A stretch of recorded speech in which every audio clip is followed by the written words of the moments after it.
fizeram, né, apologética pura e simples, do Alistair McGrath, e ele falou para mim poder conversar um pouquinho sobre defesa da fé aqui com vocês. E para isso eu gostaria de convidá-los a abrir comigo na primeira carta de Pedro.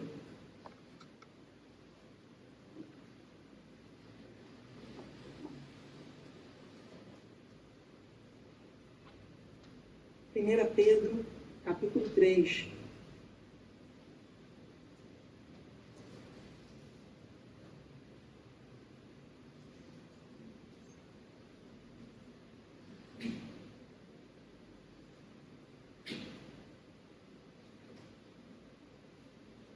Primeira Pedro, capítulo 3, leitura a partir do verso 13.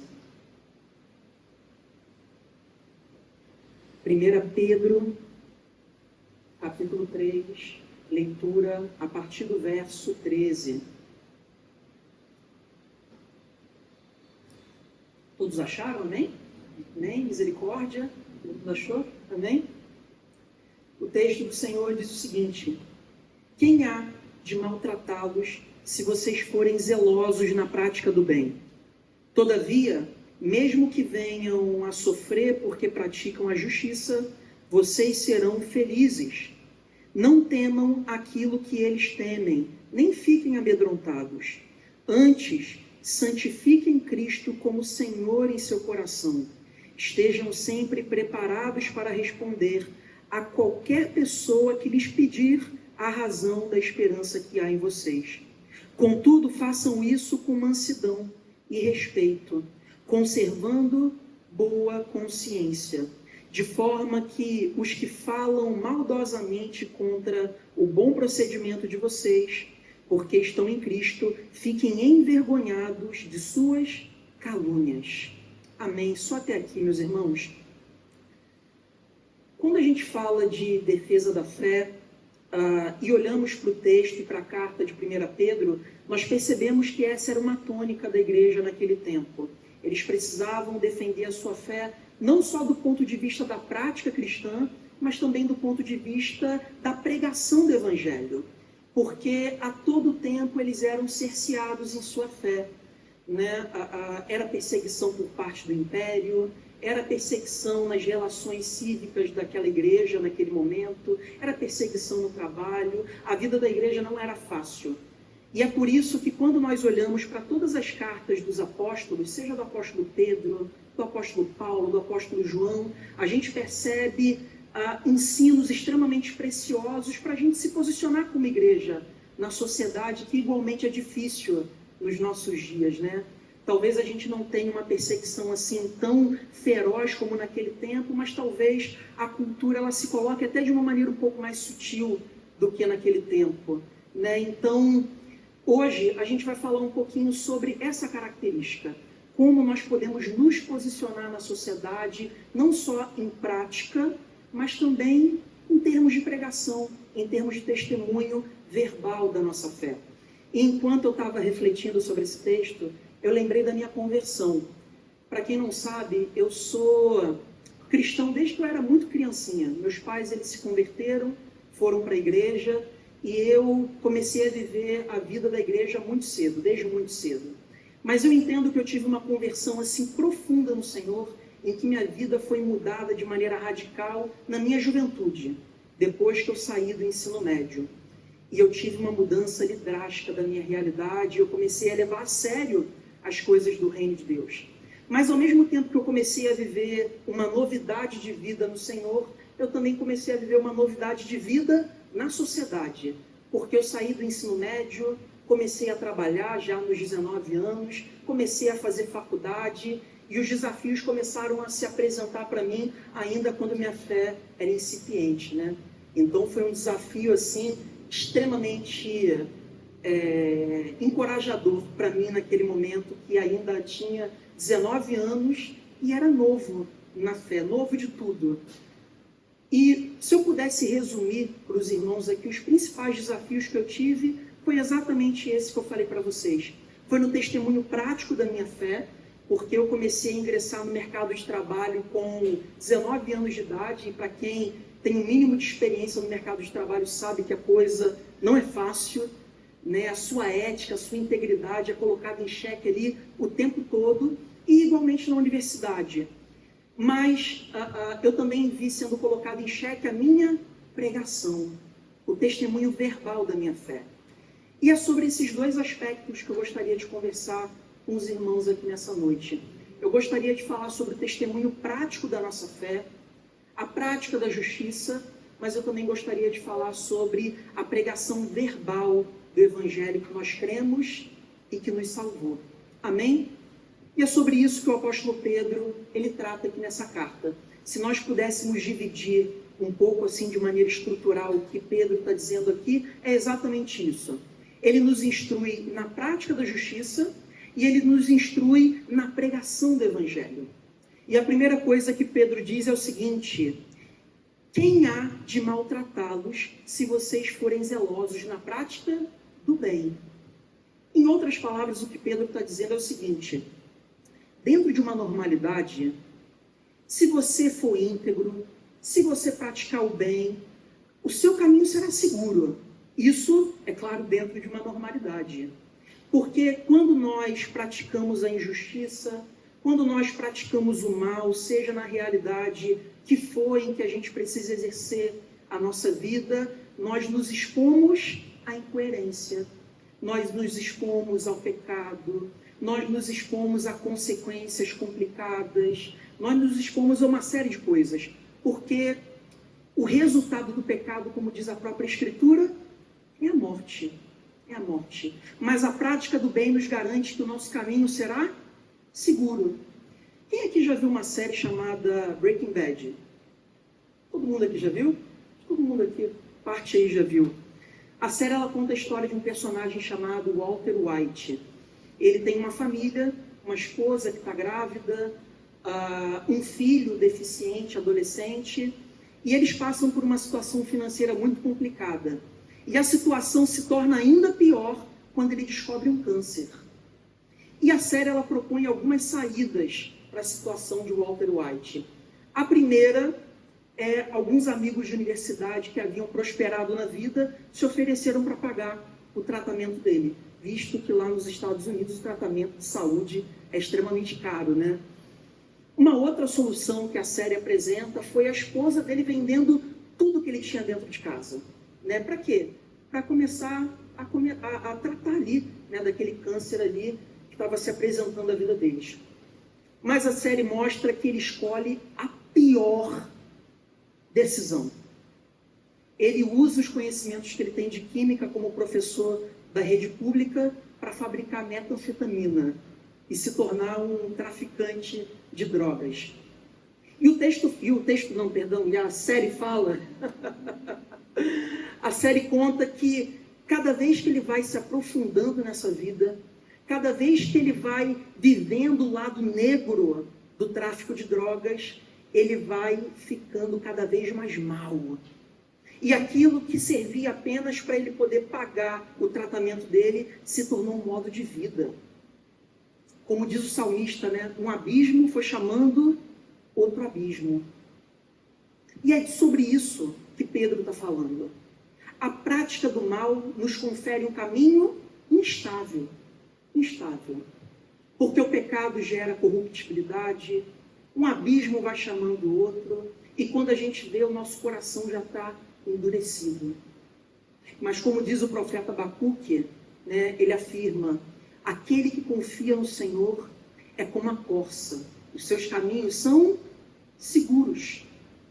Por que ele usa essa analogia? Porque a corça ela andava em caminhos muito pedregosos, né? Andava em lugares rochosos, em montanhas íngremes. E a corça andava, se locomovia de uma forma muito tranquila nessas regiões. E que Deus está dizendo para o seu povo: quando nós praticamos a justiça, o nosso caminho é igualmente seguro. Seguro. Mas, ao mesmo tempo, o apóstolo Pedro afirma que, mesmo na prática da justiça, isso não significa que a gente terá uma vida tranquila. Isso também é uma realidade, né? Porque, na medida em que a igreja manifesta sua justiça, o mundo se opõe a essa justiça. É natural que isso aconteça. Porque o caminho do Senhor, apesar de ser seguro, ele não nos garante tranquilidade. Não é verdade, meus irmãos? Às vezes a vida se apresenta de uma maneira hostil para nós, por conta da nossa fé. Basta olhar para o mundo que se encontra hoje desconectado de Deus, que em Cristo Jesus não se encontra reconciliado em sua fé diante de Deus, que é governado pelo seu próprio coração, governado pela sua própria vaidade. A igreja, em muitas ocasiões, acaba se tornando sinônimo de algum tipo de perigo para essas pessoas, de algum tipo de incômodo para essas pessoas. É por isso que o apóstolo Pedro ele afirma: não tenham medo. Não tenham medo.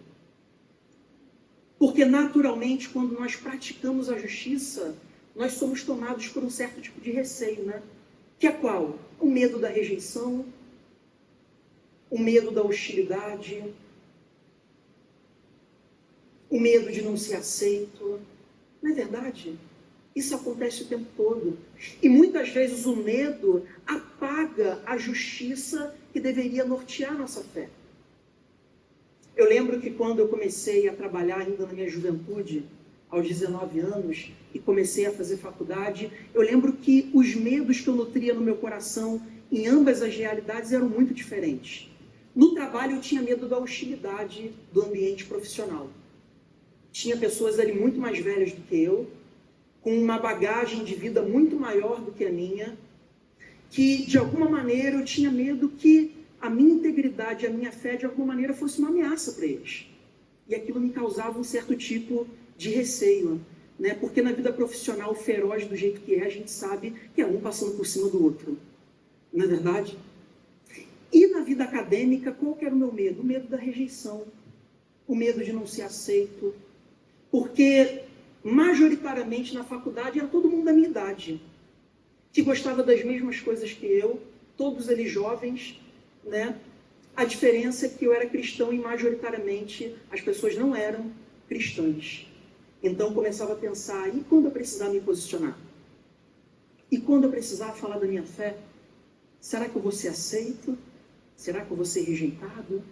Como vai ser o comportamento? Porque afinal de contas eu sou jovem e eu quero caminhar com gente jovem, né? Eu quero partilhar a vida com pessoas da minha idade, eu quero partilhar a vida com pessoas que eu tenho algum tipo de traço em comum. E isso era muito natural. Mas o apóstolo Pedro, ele afirma, não tenham medo, não se amedrontem. Pelo contrário, olhem para essas circunstâncias e se sintam felizes. Felizes em primeiro lugar porque a prática da justiça, apesar de nem sempre trazer tranquilidade para a nossa realidade, ela nos traz um caminho seguro. Seguro. A integridade nos garante segurança para trabalhar, segurança para viver a nossa casa, a nossa família, segurança para estabelecer os nossos relacionamentos afetivos, e nós não nos expomos ao perigo do pecado. Em segundo lugar, o apóstolo Pedro diz para nos sentirmos felizes com a prática da justiça, porque todas as vezes que sofremos por causa do Evangelho, nós testemunhamos que Cristo é real na nossa experiência. É aquilo que o apóstolo Paulo fala, é trazer no seu corpo mortal o sofrimento de Cristo, para que a vida de Cristo também se manifeste através de nós. É se identificar com a causa de Cristo.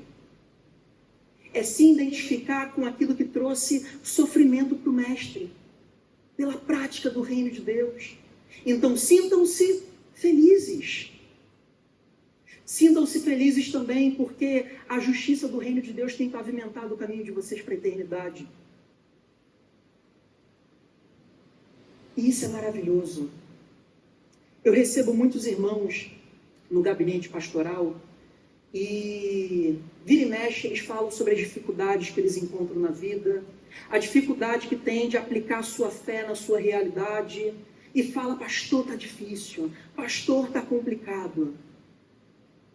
Aí eu sempre converso com esses irmãos que vão até o gabinete e falo, você já reparou que mesmo diante de tudo que você está sofrendo, mesmo diante de toda a dificuldade que você tem enfrentado, você não tem arredado o pé do Senhor, você não tem abandonado o Evangelho, você tem perseverado em santidade. Então, apesar do caos que você tem vivido, a presença de Deus é notória na sua vida. Porque quando somos praticantes da justiça, meus irmãos, a despeito das circunstâncias que vivemos, nós testemunhamos da presença gloriosa de Deus. Amém. Amém, meus irmãos.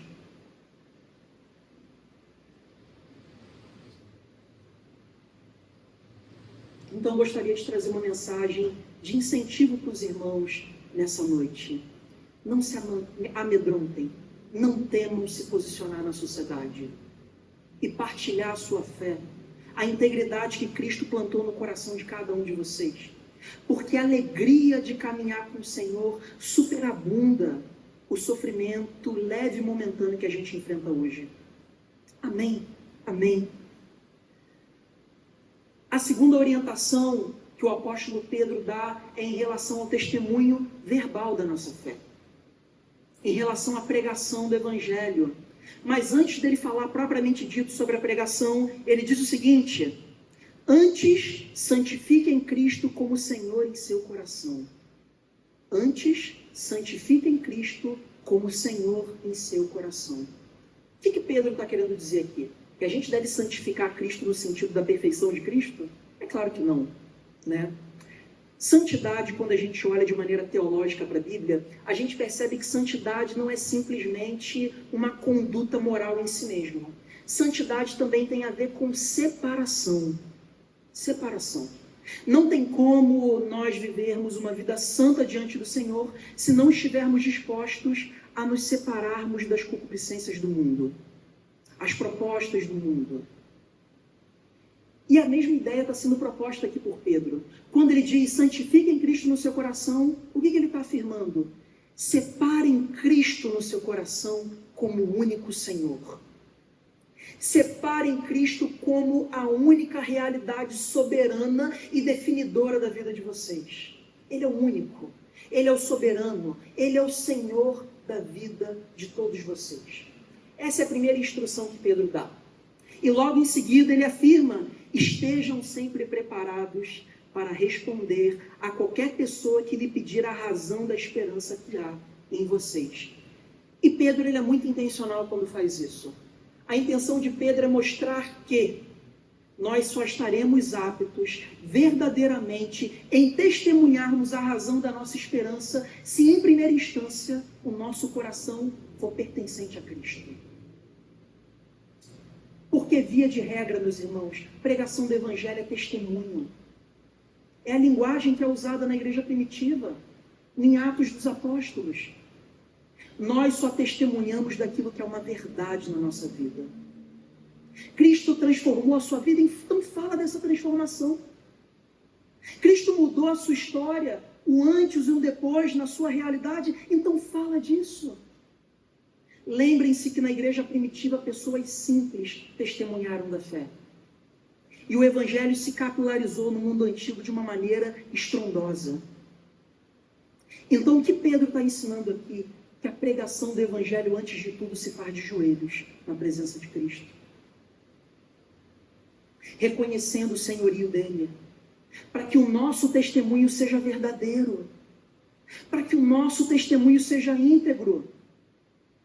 É interessante porque todas as vezes que pensamos em defesa da fé, quando pensamos em apologética, a única percepção que nós temos é aquela que atrela a pregação a algo mais intelectual, né? E também é, tá, meus irmãos? E também é, de fato. É maravilhoso quando a igreja tem condição de dialogar a fé de maneira interdisciplinar com várias áreas do conhecimento. Isso é maravilhoso, isso é testemunho do Senhor. Mas, a grosso modo, de maneira essencial, nós precisamos estar prontos para falar aquilo que Cristo tem feito com a igreja. Aquilo que Cristo tem feito conosco. Aquilo que Cristo tem feito no seu coração. A pessoa na sua universidade, no seu trabalho, na sua vida, chega e fala assim, caramba, cara, você é tão disponível para todo mundo, você tem tempo para todo mundo, você serve todo mundo. É porque eu tive alguém que se sacrificou de maneira sacrificial por mim. Serviu a minha vida de maneira sacrificial na cruz do Calvário. Poxa, você é tão amoroso. É porque o meu Senhor me amou de maneira sacrificial na cruz do Calvário. Nossa, você é tão apaixonado. É porque o meu Senhor, de maneira apaixonada, deu a vida por mim. Fale de Cristo com paixão, com vida. Fale daquilo que Ele fez na sua vida. Pregação é testemunho. Pregação é testemunho.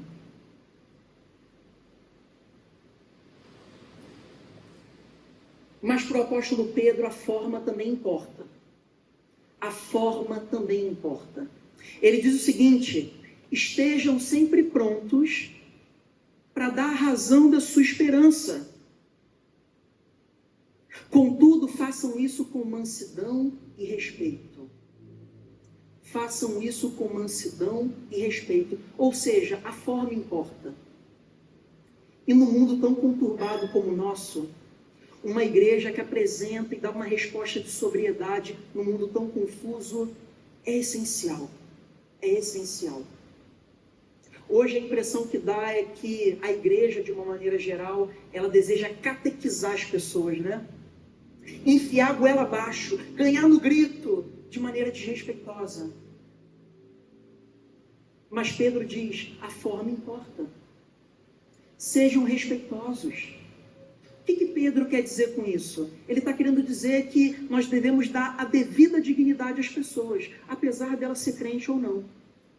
Porque de maneira intrínseca a todo ser humano, ele carrega a imagem de Deus. E merece o respeito, merece a dignidade, ainda que ele não professe a mesma fé que você. Então a nossa pregação precisa estar encharcada de respeito. A nossa pregação também precisa estar encharcada de mansidão. E o que é ser manso quando a gente for pregar? É compreender que a gente não vai ganhar no grito. A gente não acha que vai ter algum tipo de razão pelo tom que a gente usa. Não é verdade? E para o mundo tão caótico que a gente vive, meus irmãos, tão desrespeitoso, todo mundo ataca todo mundo, ninguém respeita ninguém, todo mundo levanta o tom. A igreja precisa ser uma resposta de sobriedade. A igreja precisa ser uma resposta de sobriedade. Em muitas ocasiões, meus irmãos, e eu falo isso com muita tristeza no coração, a igreja é perseguida não por causa do seu testemunho, é perseguida por causa do seu desequilíbrio, do seu mau testemunho. E é preciso fazer uma diferença muito importante em relação a isso. Porque uma coisa é testemunharmos da nossa fé de maneira amorosa, misericordiosa, graciosa diante de um mundo tão complexo. E outra coisa é sermos perseguidos pelo nosso mau testemunho. E a grosso modo, quando a gente olha principalmente para a rede social, é o que a gente vê. É o que a gente vê. É desrespeito, é falta de equilíbrio, de temperança, de paciência. E deixamos de nos tornar o povo do amor, o povo da graça, para se tornar o povo da hostilidade, que enfia tudo goela abaixo. Mas o apóstolo Pedro nos chama a ser diferentes. E vale ressaltar, meus irmãos, que o contexto que Pedro escreve essa carta é um contexto de perseguição ferrenha, em que a vida da igreja era colocada em xeque. Tem um livro chamado Documentos da Igreja Cristã. Não sei se os irmãos já ouviram falar. Que conta, que fala, que registra vários documentos da igreja primitiva. Cartas, documentos que foram escritos naquele tempo. E nesse livro você tem uma carta de um soldado romano para um general romano. E a carta era escrita da seguinte maneira: olha, a gente precisa mudar a nossa tática. A gente precisa mudar a nossa tática. Porque enquanto a gente está perseguindo, matando, açoitando o cristão, os cristãos estão cuidando até daqueles que são nossos. Eles estão amando, cuidando até daqueles que são soldados. E é sobre isso que o apóstolo Pedro está dizendo. Preguem de maneira mansa, respeitosa, nutrindo uma boa consciência, de forma que os que falam de maneira maldosa contra vocês vejam o seu bom procedimento e fiquem envergonhados.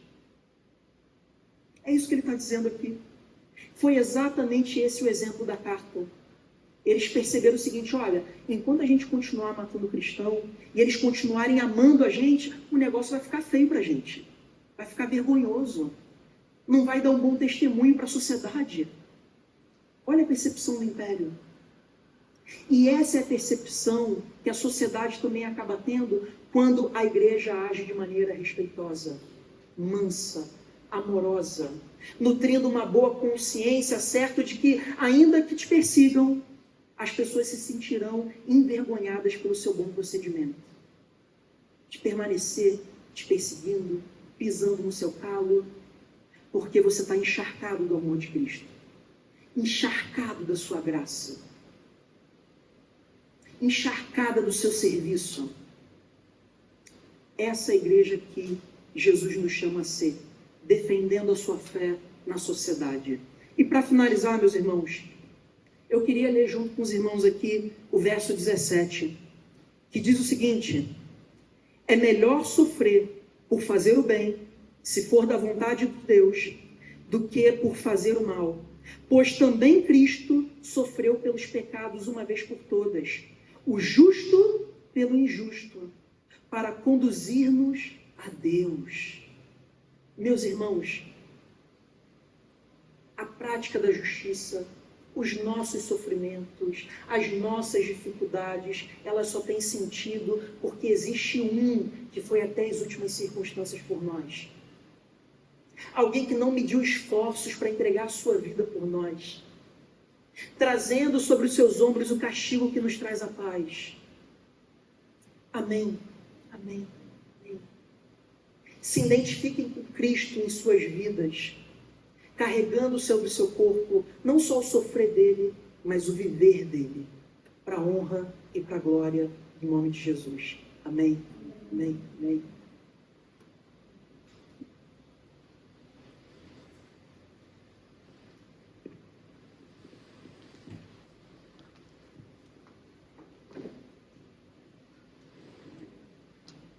E agradecer publicamente ao Reverendo Diego pela disponibilidade de estar aqui com a gente, pela condução na palavra de Deus.